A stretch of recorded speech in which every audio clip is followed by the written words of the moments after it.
Minutes with Mac, bite-sized training that will help you grow your MLM network marketing business.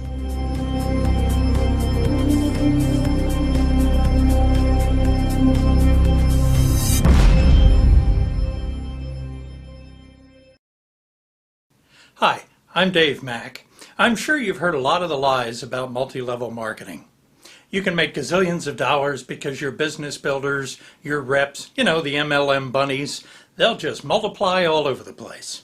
You've been told to just go find 4 of your friends and they'll find 4 of their friends and so on, and soon you'll be making more money than George Lucas. You've also heard that everybody can do it. Everybody is your prospect. Anybody can build this business because it's not sales. All you're doing is sharing. Perhaps you've even heard that multi-level marketing is a scam. Well, I'm here today to tell you that everything is not always as it seems. Don't be fooled by the MLM lies. I've discussed a lot of these lies and provided a lot of free MLM training and other videos at raidersoftheLostmarket.com. So today, I thought it might be fun to just tell you one of my favorite old Irish tales to illustrate the fact that it's easy to be fooled and approach any issue, including multi-level marketing, from the wrong perspective. As I share this tale with you, my real message to you is simple. Be careful how you look at an MLM company. There's real opportunity out there, but all that glitters is not always gold. So now, with that in mind, I give you today's story. Our story begins late on a Sunday night in a quiet little convent just outside of the wee little village of Sandy Cove, which is not too far from Dublin town. The convent was known as Our Lady of Perpetual Indulgence, and the Mother Superior was Sister Martha Mary Rose Gahooly Fitzgerald O'Houlihan, of the Southern O'Houlihans and the Northern Fitzgeralds. On this particular night in question, it happened that the Mother Superior was sitting at her writing desk in the big study on the south side of the building, just overlooking the chapel, the sight of which she found to be especially calming when she was working on the books for the convent. Because, even a convent has its expenses to keep up. And tonight was one of those nights, it having been a particularly long and trying day, but I won't get into that now. Well, as I was saying, the Mother Superior was working on her account books when 2 little leprechauns appeared on her desk. They just materialized right there. Like they'd beamed in from a flying saucer. There was a big leprechaun just about knee-high to a bottle of Guinness, and there was a little leprechaun looking like a very short drink indeed. They were dressed all in green, of course, with high boots and buckles and little green hats and felt tunics and jerkins and all the other leprechaun accoutrements. The little leprechaun was a-laughing and a-giggling, like he'd swallowed a dandelion. The big leprechaun, although he really wasn't that big at all, he looked rather uncomfortable, to say the least. In fact, he was red-faced and embarrassed. Well, the Mother Superior, Sister Martha Mary Rose Gahooly Fitzgerald O'Houlihan, was quite surprised to see the 2 little leprechauns on her desk. Yes, indeed. Wouldn't you be surprised to have strange little men materializing in your house? But to give the lady her due, she reacted as calmly as can be expected under the circumstances. After all, good Catholics expect the occasional miracle. Well, the little leprechaun, he's poking the big one. He's saying, "Go ahead, Shaughnessy. Go ahead. Ask her. Ask her." The big one, the uncomfortable-looking one, he hushes the little one impatiently, and he steps forward as politely as he can. He takes off his hat. He gives a little bow, and he says, "Begging your pardon, Mother Superior. I know it's late, and I know it's the Lord's Day, but might I be troubling you for a wee little moment of your time?"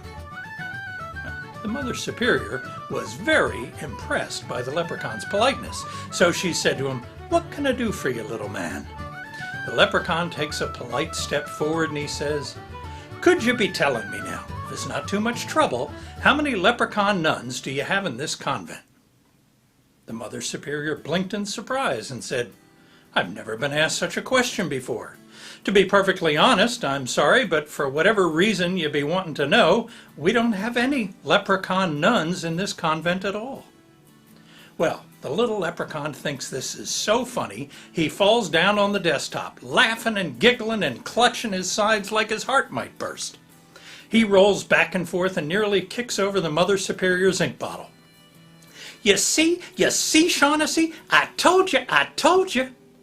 Well, the big leprechaun is not very happy with this answer, and he's even less happy with the little leprechaun having a bit of a giggle at his expense. He jerks the little fellow roughly to his feet, slaps him around and says, "Hush with you, Michael, or I'll give you such a thump upside your head, I'm not through yet with me asking." And he turns back to the Mother Superior and says, "In that case, if I might be troubling you for one question more, surely you must know it doesn't have to be an exact figure, but could you be telling me how many leprechaun nuns there are in all of Ire, the Emerald Island?" The Mother Superior thought a bit. This was a much harder question to answer, and she said, "Well, I've done a bit of traveling for the diocese, so I've been to a fair number of convents up and down the coast. I'm so sorry to disappoint you, little man, but I've never met a leprechaun nun anywhere in Ire. Never even heard of one. No, I'd have to guess that there aren't any leprechaun nuns at all anywhere in all of Ireland."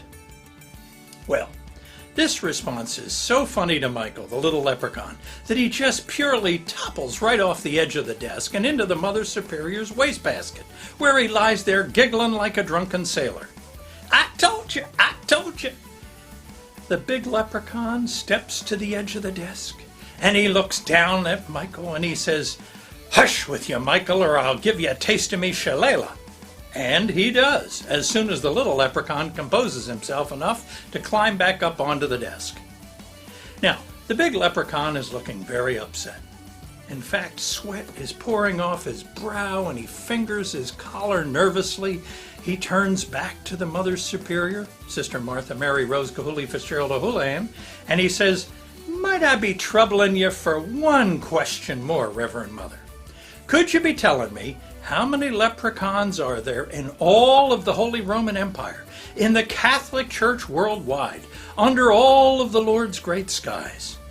You don't have to be accurate, your best guess will do.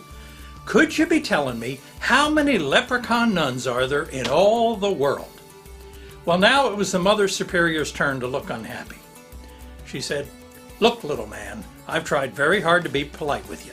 I've tried very hard not to hurt your feelings. But the hard truth of the matter is this.